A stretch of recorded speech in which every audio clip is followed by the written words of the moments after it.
গোপালগঞ্জ থেকে সরাসরি আমাদের সঙ্গে যুক্ত হচ্ছেন প্রতিনিধি আশিক জামান অভি। নিষিদ্ধ ছাত্রলীগের সঙ্গে পুলিশের সংঘর্ষ ও এনসিপি সমাবেশ ও পদযাত্রায় হামলার সবশেষ তথ্য জানবো তার কাছ থেকে।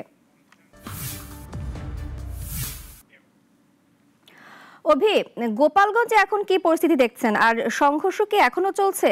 আর একটু জানিয়ে রাখবেন যে এই হতাহতের কোনো খবর কি আছে আপনার কাছে? পূজা, আপনাকে ধন্যবাদ।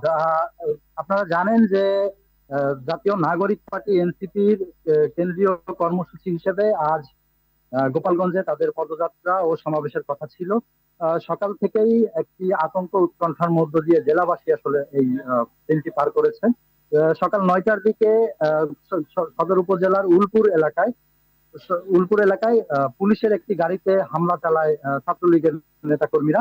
এর পরবর্তীতে দুপুর 12টার দিকে সদর উপজেলা নির্বাহী অফিসারের গাড়িতে হামলা চালায়। এই হামলায় যে সদর উপজেলা নির্বাহী অফিসারের যে গাড়ি চালক ছিলেন তিনি আহত হয়েছে। তার কিছু সময় পর ঠিক 1:30টার দিকে সমাবেশে হামলা চালায় স্থানীয় আওয়ামী লীগ ও তার নেতাকর্মীরা। যদিও তখন আসলে যে এনসিপির কেন্দ্রীয় নেতৃবৃন্দ তখন সমাবেশ স্থলে পৌঁছায়নি। তো পরবর্তীতে তার ঠিক 20 মিনিট পরে যখন সমাবেশ স্থলে কেন্দ্রীয় নেতৃবৃন্দ পৌঁছায়, তারা এখানে বক্তব্য রাখা শেষে মাদারীপুর যখন ফিরে যাচ্ছিল, ঠিক সেই মুহূর্তে জেলা শহরের লঞ্চঘাট এলাকায় স্থানীয় আওয়ামী লীগ ও ছাত্রলীগের নেতাকর্মী যারা রয়েছে তারা তাদের গাড়ি অবরোধ করে হামলা চালায়। পরবর্তীতে পরিস্থিতি নিয়ন্ত্রণে আনার জন্য পুলিশ ও সেনাবাহিনী টিয়ারশেল সহ সাউন্ড গ্রেনেড নিক্ষেপ করে, যদিও তাতে আসলে পরিস্থিতি নিয়ন্ত্রণে আনতে পারেনি। পরবর্তীতে এনসিপি নেতৃবৃন্দকে নিয়ে পুলিশ ও সেনাবাহিনীর পিছু হতে যে পুলিশ সুপারের যে কার্যালয় রয়েছে সেখানে যায়। সেখানেই এনসিপি নেতৃবৃন্দ, যারা কেন্দ্রীয় নেতৃবৃন্দ ছিলেন, তারা সেখানে অবস্থান নেন। পরবর্তীতে ঠিক এরপর থেমে থেমে স্থানীয় আওয়ামী লীগ ও ছাত্রলীগের নেতাকর্মীদের সঙ্গে পুলিশের দফায় দফায় সংঘর্ষের ঘটনা ঘটে। ঠিক বিকাল 5টার দিকে এনসিপি কেন্দ্রীয় নেতৃবৃন্দকে পুলিশের যে সাজোয়া যান, সে সাজোয়া যানের ভিতরে করে গোপালগঞ্জ ত্যাগ করায়। এছাড়া গোপালগঞ্জের যিনি জেলা প্রশাসক রয়েছে তার বাসভবনে হামলা চালিয়েছে আওয়ামী লীগ ও ছাত্রলীগের নেতাকর্মীরা। এছাড়া গোপালগঞ্জ জেলা কারাগারে হামলা ও ভাঙচুর চালিয়েছে।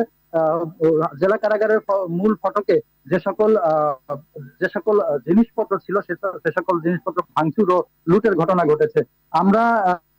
আমরা এই বিষয়ে কথা বলেছি প্রশাসন এবং হাসপাতাল কর্তৃপক্ষের সঙ্গে। যতটুকু আমরা জানতে পেরেছি যে এই ঘটনায় বেশ কয়েকজন হতাহত হয়েছে এবং ঠিক 4 জনের মতো নিহতের খবর পাওয়া গেছে এবং আহত আছে প্রায় 10 থেকে 12 জন। যদিও আসলে এ তথ্য এখনো প্রশাসন থেকে কেউ নিশ্চিত করেনি, তবে হাসপাতাল কর্তৃপক্ষ বলছে যে তারা 3 জনের মরদেহ আসলে এখন পর্যন্ত পেয়েছে। আমি যেখানে দাঁড়িয়ে রয়েছি ঠিক তার এই পাশে কিছুক্ষণ আগে এখানে সংঘর্ষ চলেছে পুলিশ এবং স্থানীয় আওয়ামী লীগের নেতাকর্মীরা। পরবর্তীতে পুলিশ সদস্যরা এখানে টিয়ারশেল ও সাউন্ড গ্রেনেড নিক্ষেপ করে এইখানকার পরিস্থিতি নিয়ন্ত্রণে আনে। যদিও এই একই জায়গার পরিস্থিতি নিয়ন্ত্রণে আনলেও জেলা শহরের বিভিন্ন স্থানে এখনো সংঘর্ষ চলমান রয়েছে। পুলিশ সেনাবাহিনী সহ আইন শৃঙ্খলা বাহিনীর যে সকল সদস্যরা রয়েছে তারা পরিস্থিতি সামাল দেওয়ার চেষ্টা করছে। পাশাপাশি টিয়ারশেল এবং সাউন্ড গ্রেনেড নিক্ষেপের চিত্র আমরা দেখেছি। এছাড়া বিজিবি বাংলাদেশ বর্ডার গার্ড থেকে চার প্লাটুন বিজিবি এখানে মোতায়েন করা হয়েছে, তারা মাঠে আছে, তারাও কাজ করছে পরিস্থিতি সামাল দিতে। এছাড়া পুলিশ, বিজিবি, সেনাবাহিনীর পাশাপাশি র্যাব সহ আর্মি, পুলিশ ব্যাটালিয়ন। অভি, এই সকালবেলা যে সংঘর্ষ শুরু হলো, এটা সুনির্দিষ্ট কোনো কারণ আছে কি? আর আরেকটু জানিয়ে রাখবেন যে এখন নেতারা কোথায় আছেন?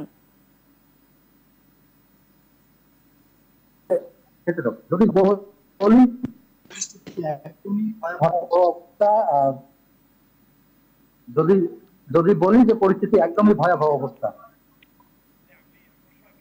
এছাড়া সংঘর্ষ এখনো দফায় দফায় চলছে। আমরা বুঝতে পেরেছি, কিন্তু আমাকে একটু জানাবেন যে এই যে সকালবেলা শুরু হলো সংঘর্ষ, এটার সুনির্দিষ্ট কোনো কারণ আছে কি? মানে কোন ঘটনার পরে এই সংঘর্ষটা শুরু হলো? পূজা, আপনি জানেন যে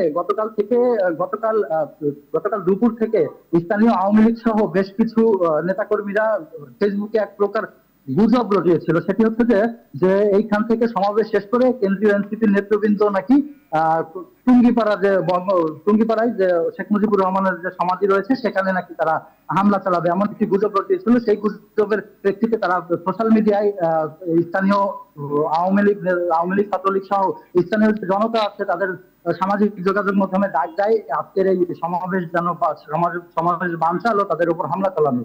যার ফলেই হচ্ছে এইখানকার স্থানীয় যে জনতা রয়েছে তারাও কিছুটা ক্ষিপ্ত ছিল যে এই কথা বিশ্বাসের পরে তারা কিছুটা ক্ষিপ্ত ছিল যে হামলা হতে পারে। যার ফলে এটা এই স্থানীয় জনতাও এই আওয়ামী লীগ এবং ছাত্রলীগের সঙ্গে এক হয়ে এই হামলাটা চালিয়েছে। আমি আরেকটু যদি জানিয়ে রাখি, সকাল থেকেই কিন্তু গোপালগঞ্জের টুঙ্গিপাড়ায় শেখ মুজিবুর রহমানের যে সমাধি ছিল সেখানে কিন্তু সেনাবাহিনী সহ পুলিশ সদস্যরা অতিরিক্ত পুলিশ সদস্য ও সেনা সদস্য মোতায়েন ছিল এবং তাদের পাশাপাশি সাজোয়া জনও কিন্তু মোতায়েন ছিল। আমি সেখানকার প্রশাসনের সঙ্গে কথা বলেছিলাম, তারা বলেছিল যে আইন শৃঙ্খলার যেন বিঘ্ন না ঘটে এবং এই ওই টুঙ্গিপাড়ায় যেন কোনো অপ্রীতিকর ঘটনা না ঘটে, সেই তার তার সেটি প্রতিহত বা সেটি ঠেকাতেই হচ্ছে আপনার টুঙ্গিপাড়ায় বঙ্গবন্ধুর সমাধি ঘিরে আইন শৃঙ্খলা বাহিনীর ব্যাপক নিরাপত্তা জোরদার করেছিল।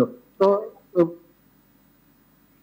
জি, ওবে এনসিপি নেতারা এখন কোথায় আছেন, কতটুকু জানতে পেরেছেন?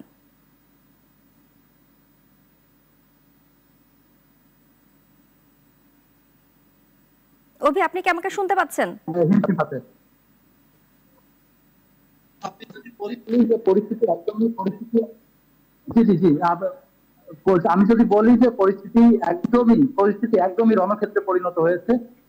সব মিলিয়ে যদি বলি যে